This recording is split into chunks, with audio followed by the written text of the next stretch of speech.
Good morning. It is Tuesday, December 10th. Here's what we're working on. A suspect in last week's murder of a U.S. healthcare CEO has been arrested at a McDonald's in Pennsylvania. Israel's Prime Minister Benjamin Netanyahu takes the stand for the first time in his trial for corruption. And we will take a close look at the Golden Globe nominations.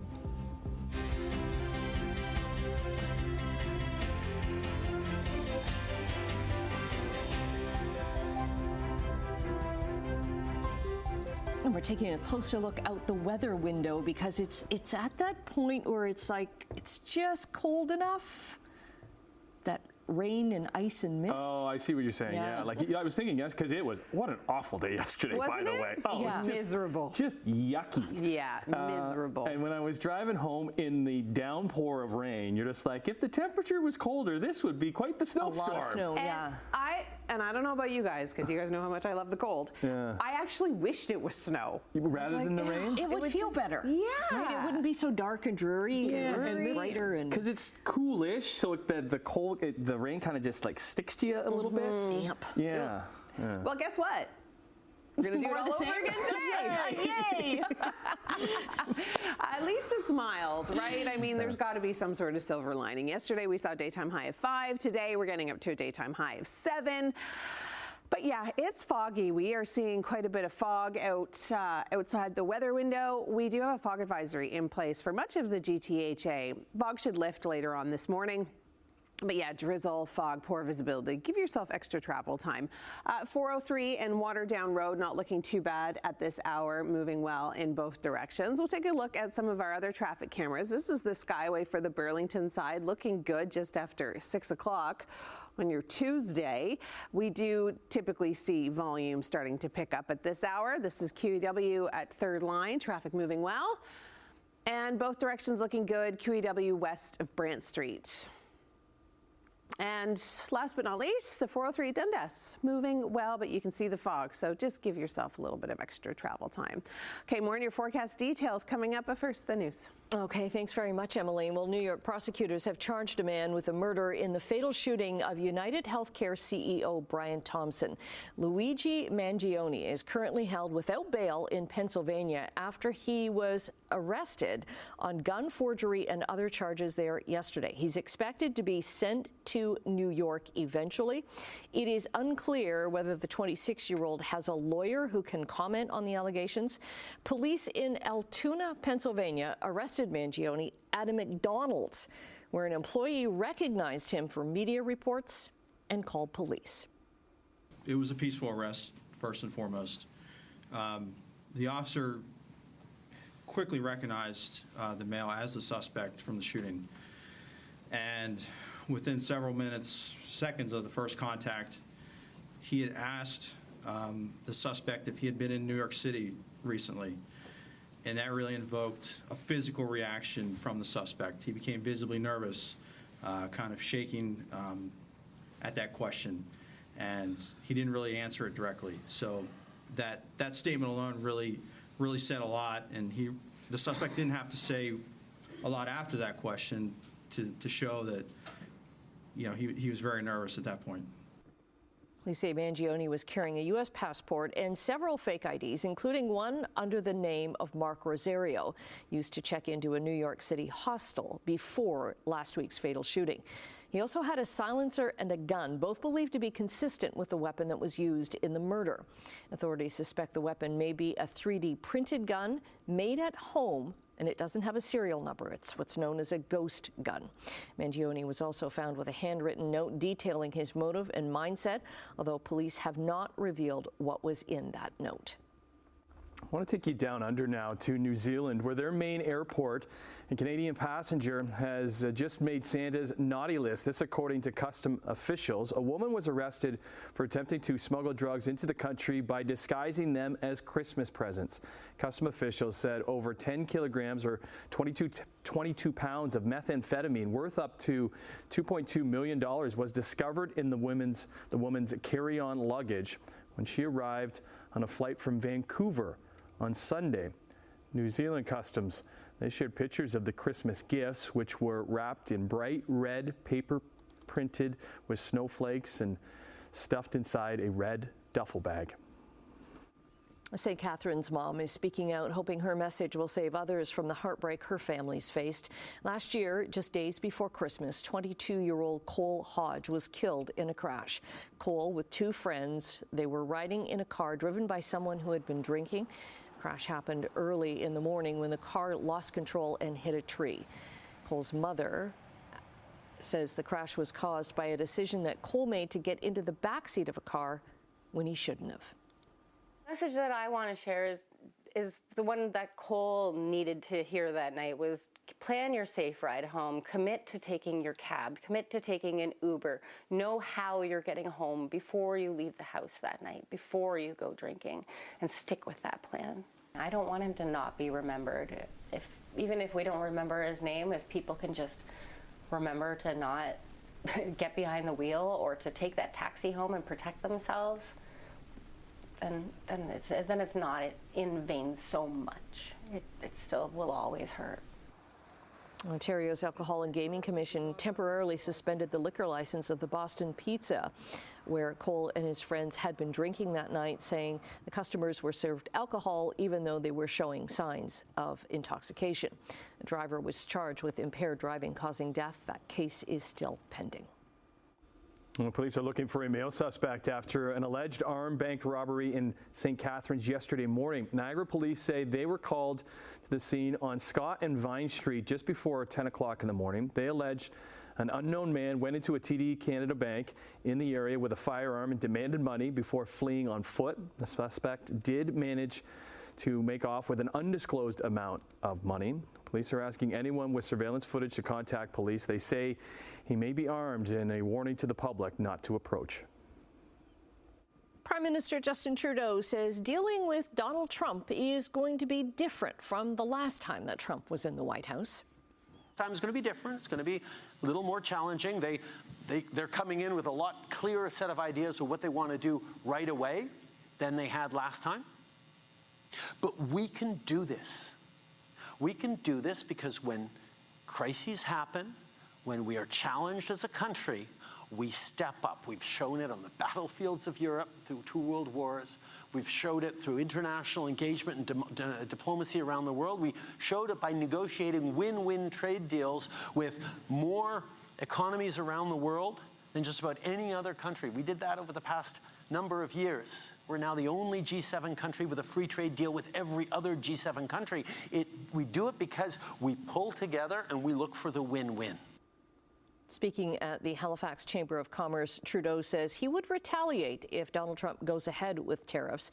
The president-elect has threatened to impose a 25% tax on all products entering the States from Canada and Mexico unless both countries stem the flow of migrants and illegal drugs. Trudeau says that would be devastating to the Canadian economy, but he says Americans would also face hardships by having to pay much more for Canadian imports, including crude oil, natural gas, and electricity. Now, Trudeau believes the best solution to the Canada Post strike will come at the bargaining table. At that Halifax conference, he said the government is putting as much pressure as possible on Canada Post to resolve the situation as quickly as possible. Canada Post says the latest union proposals have made the gap between the two sides even wider. The Crown Corporation warns that a speedy solution is unlikely. The strike is now into its 26th day. The union's demands include wage increases, a cost of living allowance, and further job protections. All right, let's get to Sportsline. Only game in the NBA on Monday came from the only team outside the U.S. as the Raptors were trying to halt a 2-game slide against the New York Knicks. And former Knick, R.J. Barrett, listen, he's been a stud for Toronto this season, and that continued in this hotly contested affair. Barrett with it. Here's R.J. driving, attacking. Got it. R.J. Barrett, 108. Barrett, who was traded to his hometown team last season, was the top scorer in this one, keeping the Raptors close with New York dropping 30 points. But similar to many of the Raptors' losses this season, they were not able to close it out as Karl Anthony Towns, he would hit the dagger right there with under a minute to go. New York, they leave town with a 113-108 win. Raptors, they drop a third straight game. They also lost their star player again, Scotty Barnes. He went down in the third quarter after landing awkwardly on the foot of Towns in front of the Knicks baskets. He would roll his right ankle, had to limp off the floor. After the game, Raps head coach Darko Rajakovic says the x-rays were negative, despite Barnes saying that he could not feel his foot after it happened on the floor. Barnes already missed 11 games this season with an orbital fracture. You can help it. That's blocked. And picked up by Cincinnati out across the 46.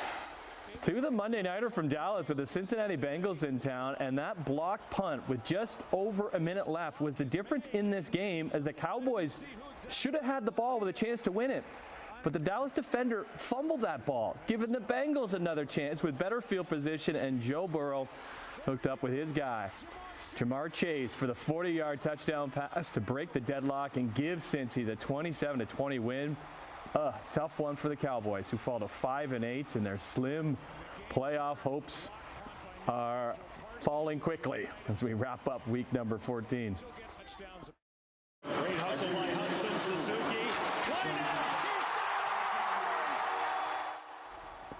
Monday Night Hockey from Montreal had Patrick Laine continuing his hot streak since making his season debut with the Habs last week. He scored his third power play goal in 4 games to put the Habs up. He missed the first 24 games with a knee injury that he suffered in the preseason, but is looking great. And that continued as this one would go to a shootout against the Ducks, where Laine would score the winner against Anaheim. Well, Sam Montembeault would make 27 saves, including stopping both in the shootout. Habs, they take it 3-2. Let's go to the baseball winter meetings from Dallas, and after missing out on Juan Soto, the Jays have more work to do, now replacing a closer, as Jordan Romano has signed a 1-year deal with the Philadelphia Phillies. The Markham native spent his first 6 seasons with the Jays, recording 105 saves, good for 3rd in franchise history, behind Dwayne Ward and the Terminator, Tom Hankey. Phillies offered Romano more money than he was expected to get in arbitration. Romano, he only made 15 appearances this past season before elbow surgery ended his year. All right, taking a look at traffic, just heading out the door, 6:12 on your Tuesday morning. A lot of fog in the area. 403 Waterdown Road, a little slow going. I think a lot of people are taking their time today because of the dense fog patches that we are seeing. Taking a look at some of the other traffic cameras throughout the region. This is the 403 at Burnethorpe Road. You can see the fog through the camera. QEW Erin Mills Parkway looking good in both directions. QEW west of Brant Street also moving well at this hour. We've got the 403, this is west of Mavis Road, also looking good.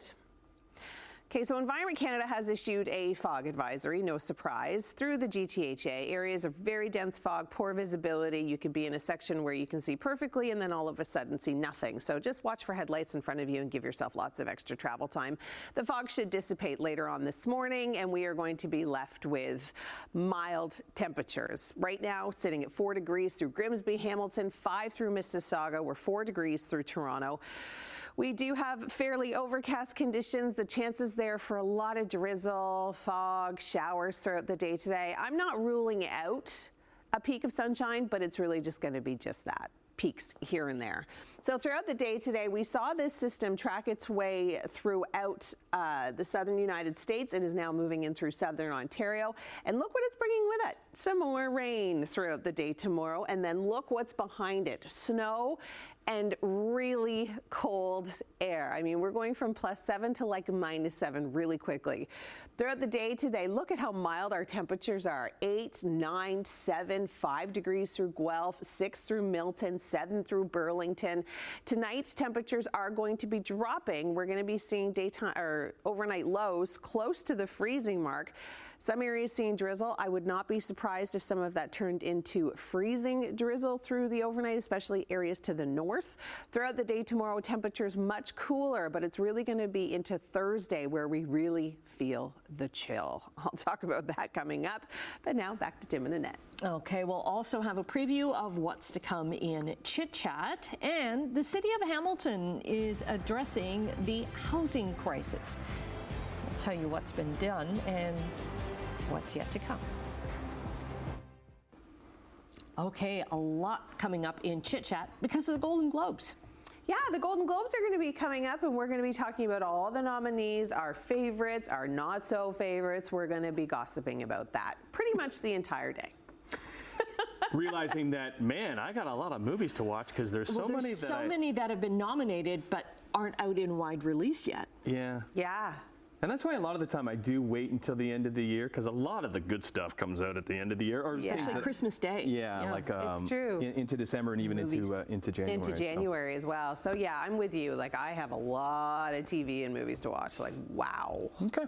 So we'll see you at the couch in a little bit. Chatting Golden Globes. Yeah. Okay. Right now in overseas trading, the Canadian dollar is down 26 basis points, trading at about 70.51 cents US.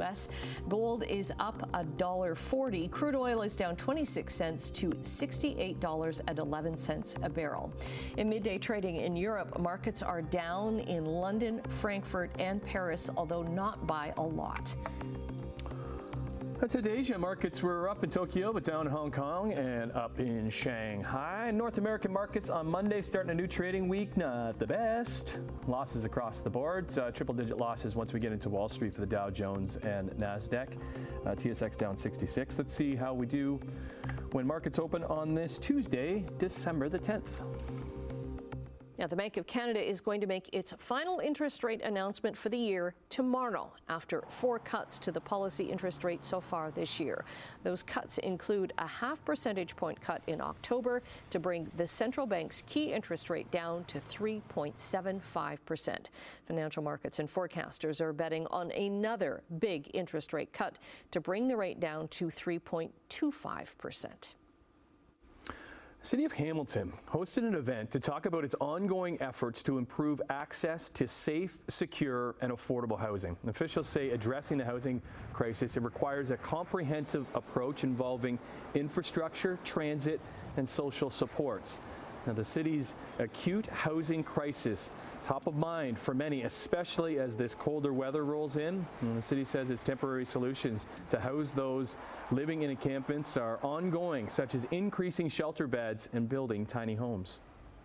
So supportive housing is in small number, but yet we need those types of supports to help people effectively maintain the tenancies when they do get an apartment. So we need support, obviously, from the various levels of government with respect to funding, but we also need to identify opportunities to either build supportive housing within the city or make use of the affordable units we have and put support systems around them to allow for people to stay in their homes.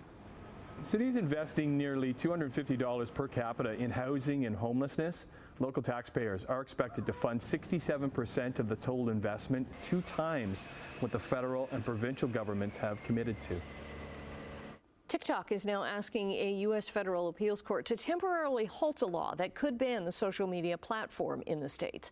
Last Friday, the appeals court upheld the law that requires TikTok to be sold off from its Chinese parent company, ByteDance. If it's not sold, the app would be banned in the U.S. starting January 19th. In that emergency filing, ByteDance has asked for the law to be temporarily paused while it asked the U.S. Supreme Court to review the case. TikTok has also said the ban would go into effect right before the inauguration of Donald Trump, and that President-elect Trump may block the ban himself.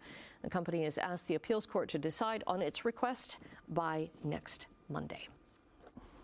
Well, Hershey's stockholders got a sweet surprise yesterday. The price of shares rose after a report that Cadbury owner Mondelez is exploring an offer to buy Hershey. So that would potentially create one of the world's largest candy companies and unite 2 of the most well-known confectionery firms that also make grocery staples. But Bloomberg reported the discussions may not lead to a deal. In addition to Cadbury, Mondelez also owns Oreo, Chips Ahoy, Ritz Crackers, Wheat Thins, and Sour Patch Kids. Hershey's, well, they have Kit Kat, Reese's, Jolly Rancher, and Skinny Popcorn. Now I'm hungry for snacks. I was going to say, what's in our snack drawer? You think of the canteen. Let's go check that out in the break. Kit Kat. Okay, we're taking a break right now. Emily's going to be back with traffic and your 7-day forecast. 6:24 on this Tuesday. It's December the 10th, and we've got cloud cover, fog, drizzle, a little bit of freezing drizzle. It's not going to be a great day to be out and about. It's going to be very similar to yesterday and just kind of yuck.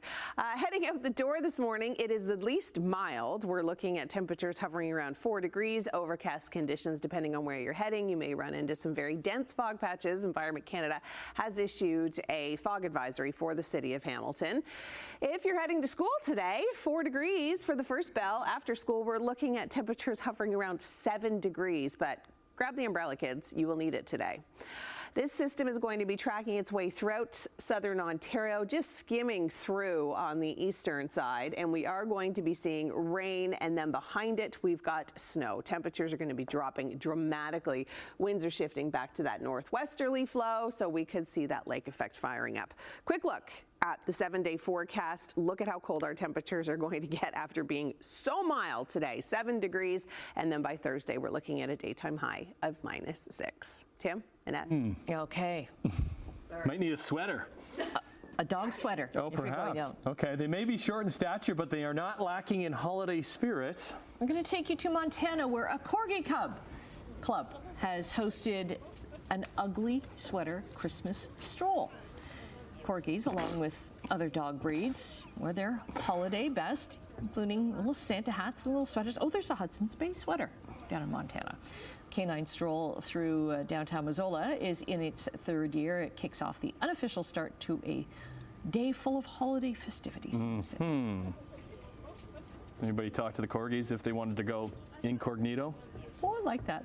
When I saw Corgi celebrate, I immediately thought of the Queen and all the Corgis that she had. She did love corgis, Yes, huh? Well, anybody that does have a corgi does love a corgi. They are very cute. Okay. Yeah. It is cooling down this week. Gonna have a little foggy start to your day. I mean, the weather. Not sure if you are. I think we're okay. Foggy. Okay, Still jet lagged. foggy. All right. We'll see you.